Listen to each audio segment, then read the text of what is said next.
This is David, who says, we have friends who do not celebrate Christmas because they say December 25th is really a pagan holiday. While I agree that Jesus may not have been born on December 25th, he certainly was born as described in the Bible. How do I respond to them? Well, in a sense, tell them they're right.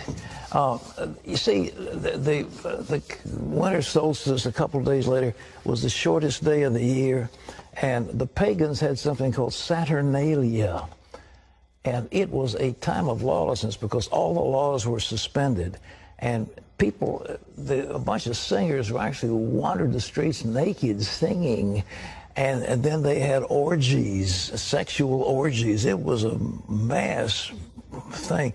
Well, when the Catholic Church came along in Italy, the Romans and others didn't want to give up their holidays. So they said, okay, we'll Christianize it.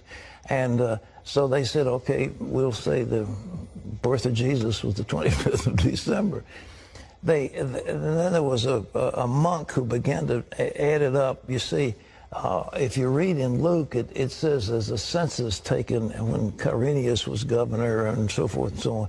And they could take those leaders and figure the exact time dating from the foundation of Rome.